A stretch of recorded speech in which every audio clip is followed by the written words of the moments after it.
Hi, my name is Margaret, and I never expected to die at 74 years old. At this stage in my life, I thought my days would be spent in quiet comfort, reading my Bible by the window, baking cookies for my grandchildren, and enjoying the simple blessings of a life well lived. But nothing could have prepared me for the day I came face to face with death. What I experienced on the other side has changed everything, and I believe it's a message I was sent back to share with you. It started like any other ordinary day. I woke up early, as I always do, to watch the sunrise from my kitchen window. There's something so peaceful about those quiet mornings, the world still half asleep, the air crisp and cool. I made myself a cup of tea and sat down at the table with my Bible, flipping to my favorite passage in Psalms. I felt a calmness settle over me as I read, as though God was sitting there with me, filling the room with his presence. But as the day went on, something didn't feel right. I began to feel lightheaded, a strange buzzing in my ears that made it hard to concentrate. I told myself it was nothing, just a little fatigue. After all, I'd been feeling more tired lately, more out of breath than usual. My daughter had even mentioned it the last time she visited. "Mum, you should see a doctor," she had said, her brow creased with concern. But I brushed it off. I didn't want to worry anyone, least of all her. By mid-afternoon, the lightheadedness had grown worse. I was sitting in my favorite armchair by the window, gazing out at the garden, when a sudden wave of dizziness hit me. My vision blurred, and I felt my heart pounding in my chest, faster and harder than it should. I reached for the table beside me, trying to steady myself, but my hand trembled so much I couldn't grasp it. Panic rose in my chest, but before I could cry out, my legs gave way, and I fell to the floor. The room spun around me, the light from the window growing dimmer and dimmer. I could faintly hear the sound of my phone buzzing on the table above me, a distant and unreachable lifeline. My breath grew shallow, and a coldness spread through my body. I tried to pray, tried to whisper, "Jesus, help me," but the words wouldn't come. Then everything went still, silent, empty. I don't know how long I was there, lying on the floor, before the darkness began to lift. At first, I thought I was waking up, but I quickly realized this was something different. The heaviness was gone, replaced by a lightness, a sense of floating. The pain in my chest, the tightness in my lungs, it had all vanished. And the darkness, it wasn't frightening. It was peaceful, quiet, almost comforting. Then in the distance I saw it, a light. It started as a pinprick, far away but growing larger and brighter with every passing moment. It wasn't like the light of the sun or a lamp. It was alive, warm, and filled with a love so profound it brought tears to my eyes. I felt it pulling me toward it, and without hesitation, I let myself go, moving toward the light like it was calling my name. As I drew closer, the light surrounded me, wrapping me in a peace I can't begin to describe. It wasn't just light, it was love. Pure, overwhelming love, unlike anything I'd ever felt before. I wanted to stay there forever, to lose myself in that warmth. But then I heard a voice so gentle, yet so powerful that it stopped me in my tracks. "Margaret," it said, my name echoing softly in the air around me. I turned, and there he was. Jesus! The moment I saw him, I knew. There was no mistaking it. His presence radiated a love so deep, so complete, that I fell to my knees without thinking. Tears streamed down my face as I looked up at him, unable to speak, unable to do anything but weep. He stepped closer, his expression filled with kindness and understanding, and placed a hand on my shoulder. The warmth of his touch spread through me, filling every corner of my being. "Do not be afraid," he said, his voice both tender and commanding. "You are safe here." I wanted to stay in that moment forever, to remain in his presence, but he gently lifted me to my feet and said, "There is something I must show you, Margaret, something you must share when you return." His words puzzled me. Return? Did he mean I wasn't staying? Before I could ask, the light around us began to shift. The warmth and peace of his presence remained, but the golden glow started to dim. In its place, a new scene began to emerge, a vision so vivid and so terrifying that it made my heart ache. I saw people. Thousands, maybe millions, standing in long lines that stretched as far as the eye could see. They were silent, their heads bowed, their expressions weary and lifeless. They shuffled forward, one by one, until they reached the front of the line. There, something was placed on their foreheads or their hands, a small mark that glowed faintly in the dim light. At first, the people seemed relieved, even grateful, as if they believed this mark was the answer to their prayers. But as they turned and walked away, their faces changed. The light in their eyes faded, replaced by a hollow emptiness. They moved like shadows, their steps mechanical, their souls absent. I turned to Jesus, my voice trembling. "What is this? What's happening to them?" "It is the mark of the beast," he said, his tone heavy with sorrow. "They take it, believing it will bring them safety, prosperity and peace. But they do not understand the cost." I wanted to look away, to close my eyes and block out the scene before me, but I couldn't. I watched as more and more people stepped forward, willingly accepting the mark, their faces filled with false hope. And then I saw another group, smaller but distinct. These people stood apart from the lines, their faces resolute. They refused the mark, even as the crowd around them cast them out. I could see the pain in their eyes, the suffering they endured for their choice, but there was also a light within them, a light that refused to be extinguished. "What happens to them?" I asked, pointing to the ones who refused. Jesus turned to me, his eyes filled with both love and pain. "They will be rejected by the world," he said, "but their souls will remain with me. They will find true life." I felt tears streaming down my face as the weight of his words sank in. The vision before me was not just a warning, it was a choice every soul would one day face. And I realized, in that moment, why he had brought me there. This wasn't just about me. It was about all of us. It was about the message I had to carry back. "Margaret," Jesus said, his voice steady but urgent, "you must tell them. Tell them to stay close to me, to trust in my word. The deception will be great, and many will fall for it. But those who hold on to their faith will find life, true life." Before I could respond, the vision began to fade. I felt myself being pulled back, away from the light, away from him.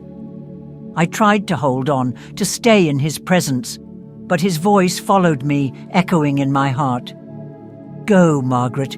Share what you have seen. I am with you, always." I stood there, trembling, as the warmth and peace of Jesus' presence began to shift. The golden light that had surrounded us dimmed, replaced by a grey, oppressive atmosphere. I could feel it in the air, heavy, cold, and filled with something I couldn't quite name, but that made my soul ache. Before me stretched a massive plain, filled with endless lines of people. They were silent, their heads bowed, moving forward one step at a time. I couldn't see where the lines ended, but at the front of each there was a station, a small, shadowy structure where something was happening. I squinted, trying to make out the details, and my stomach twisted as I saw what they were receiving. A small mark, glowing faintly, pressed onto their foreheads or their hands. The people looked relieved at first, almost grateful. They glanced down at the mark, nodding or even smiling briefly. But as they walked away, something shifted in them. Their expressions grew blank, their eyes hollow. They moved mechanically, as if their bodies were no longer their own.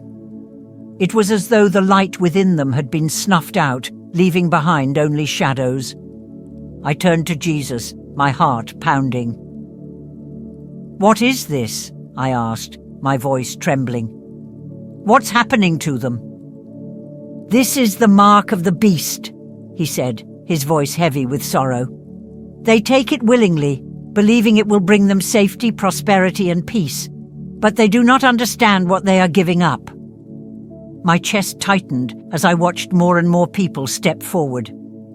Some hesitated, glancing nervously around, but eventually they all accepted the mark.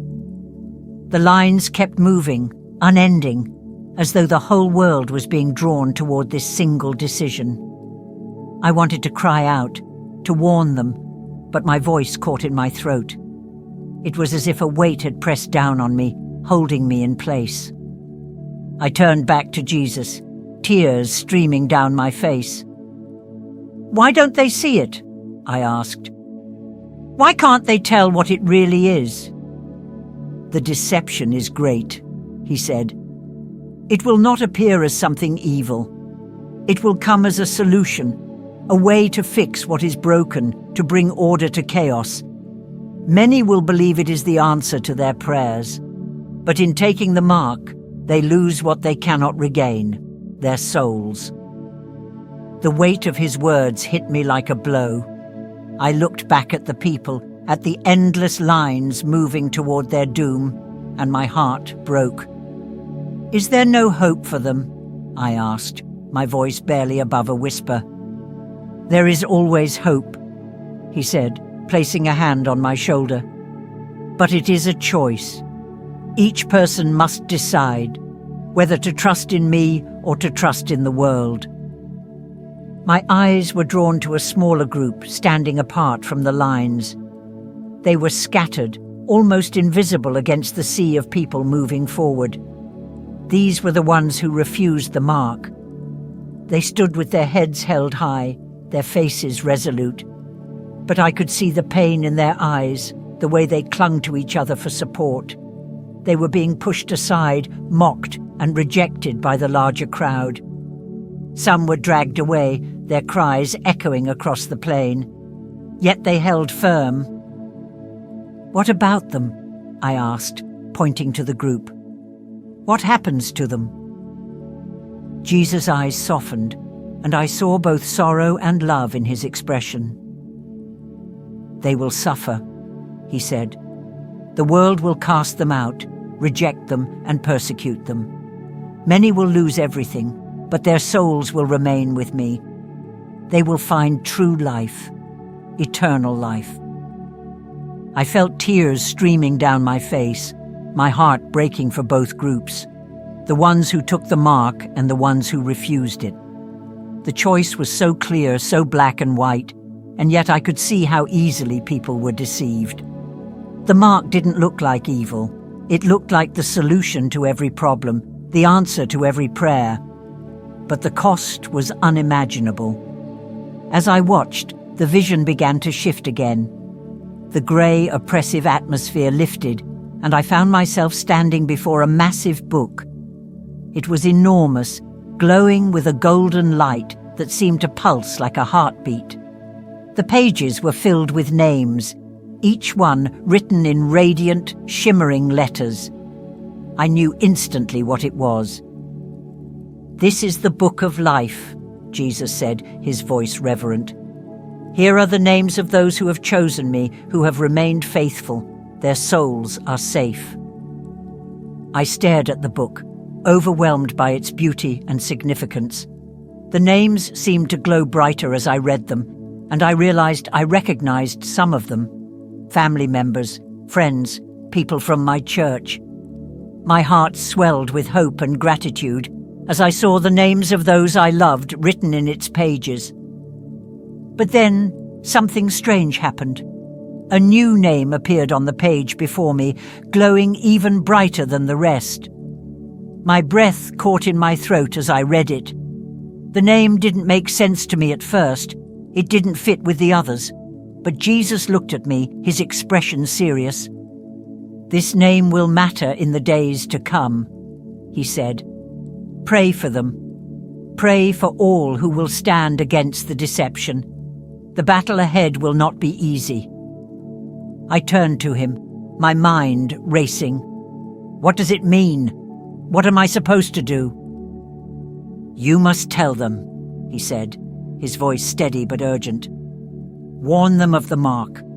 Tell them to stay close to me, to trust in my word and not in the promises of the world. The deception will be great, but those who cling to me will find life." The vision began to fade, and I felt myself being pulled back, away from the book, away from him. "Wait!" I cried out, reaching for him. "I don't understand. I'm not ready." "You are ready," he said, his voice filled with love. "You have seen the truth, Margaret. Now go and share it. I am with you, always."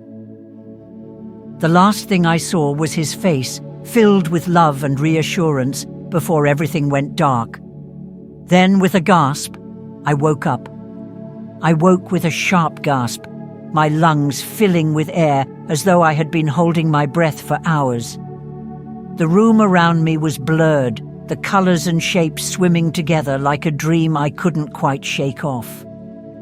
The harsh fluorescent lights above me felt almost too bright, a painful contrast to the warm golden glow I had just left. I blinked rapidly, trying to focus, and that's when I realized I wasn't alone. Voices filled the room, frantic, disbelieving, and filled with both panic and relief. I could hear the paramedics speaking to each other in rushed tones, their words almost incomprehensible through the haze in my mind. "She's breathing! She's back! Get the vitals again!" I felt hands on my arms, gentle but firm, checking my pulse, adjusting something near my face. But none of it mattered. I was alive, here, in this broken, imperfect world. And yet all I could think about was what I'd left behind. The peace, the love, the presence of Jesus, and the vision. The faces of the people in the lines, the ones who had taken the mark, haunted me. Their hollow eyes, their lifeless expressions. It was all so vivid, so real, like a weight pressing down on my chest even as my heart began to beat steadily again. I turned my head slightly, the motion weak and sluggish, and saw her, my daughter. Her face was pale, her hands trembling as she clutched mine. Tears streamed down her cheeks, but her eyes lit up with a mix of shock and joy the moment she saw me looking back at her. "Mom," she whispered, her voice breaking.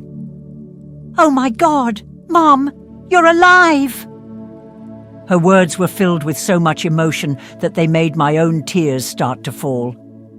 I wanted to speak, to tell her everything, but my throat felt raw and the words wouldn't come.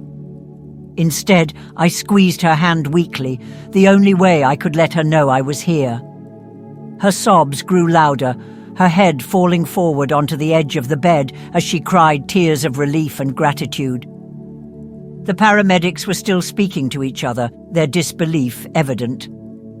"She had no pulse for over 10 minutes, one of them muttered, shaking his head. "This doesn't make sense." "It's a miracle," another replied quietly, glancing at me with wide eyes.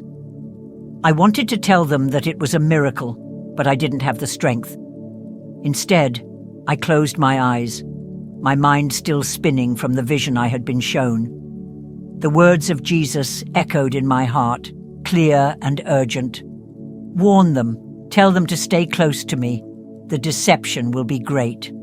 By the time I was brought to the hospital, I felt stronger, though my body was still weak. My daughter stayed by my side, holding my hand as if afraid that letting go might mean losing me again. The doctors ran test after test, their faces a mixture of awe and confusion. They couldn't explain what had happened. By all accounts, I should have been gone. And yet, here I was, alive, healthy, and filled with a sense of purpose I couldn't ignore.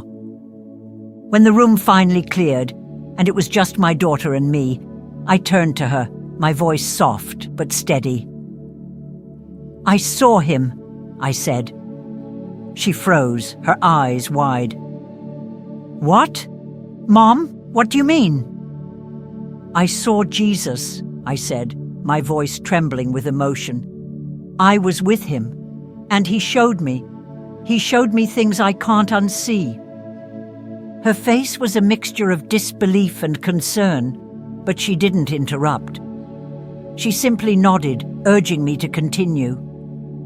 I told her everything, about the light, the warmth, and the overwhelming love of being in his presence, about the vision of the people in the lines, the mark of the beast, and the choice that everyone would one day face.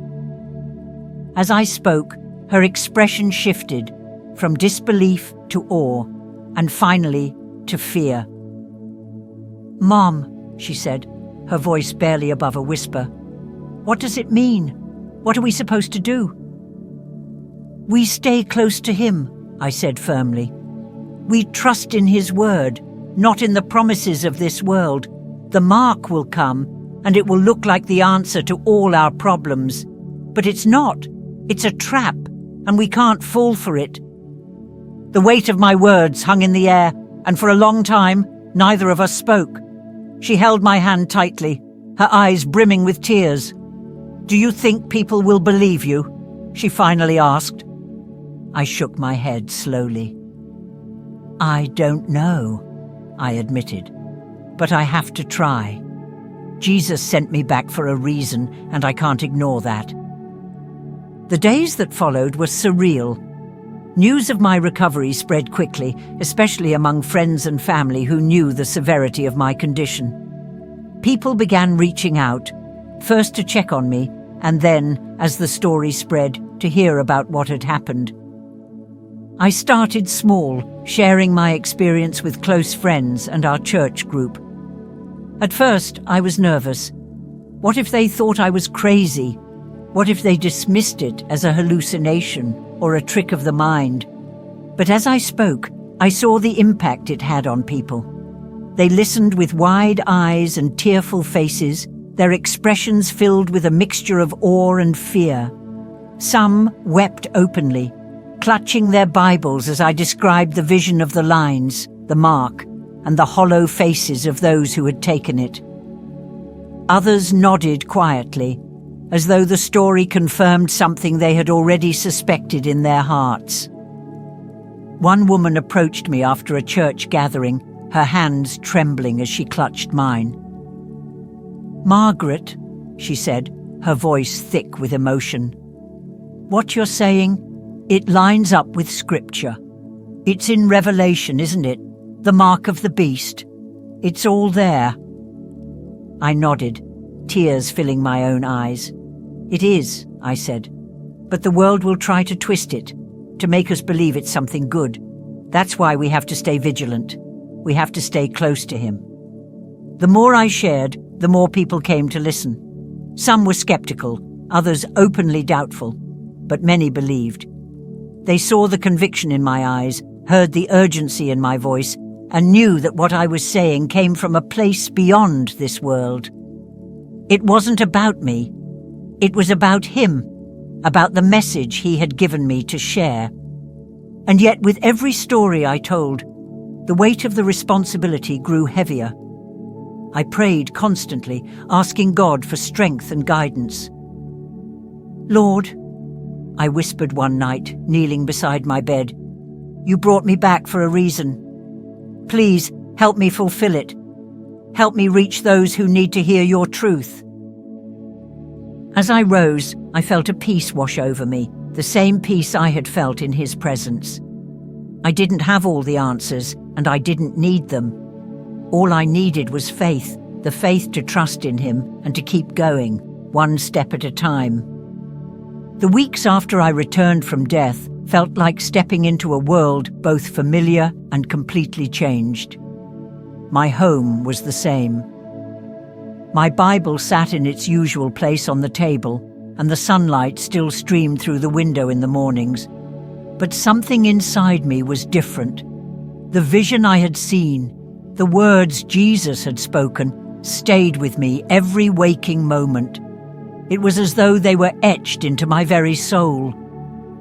I began to notice things I hadn't before. Conversations on the news, the words people spoke, the promises made by the world. It all seemed to align with what I had seen. The pull toward convenience, safety and unity at the cost of something deeper was everywhere.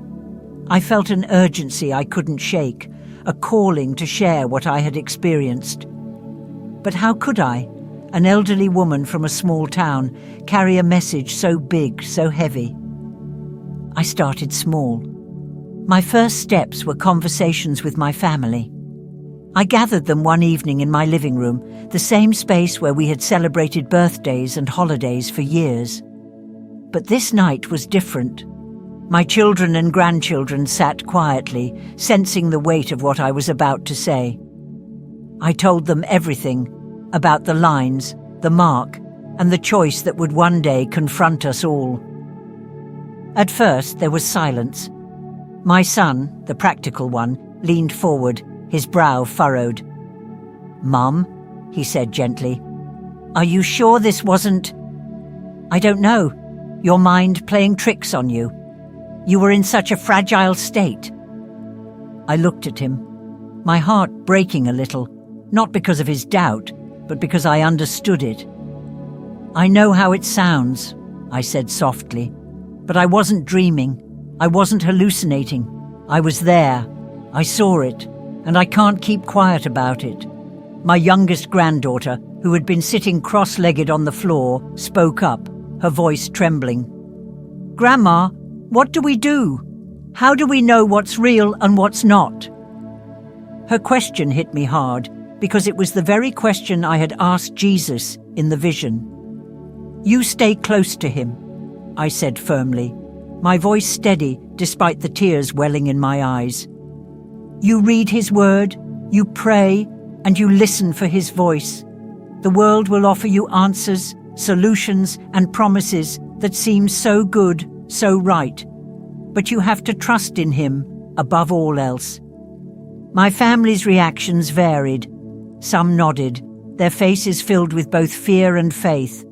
Others looked skeptical, unsure of what to make of my story. But I knew that planting the seed was enough. It wasn't my job to make them believe. It was my job to tell the truth. Word of my experience spread beyond my family. Friends, neighbors, even strangers began reaching out, asking to hear my story. At first, I was overwhelmed.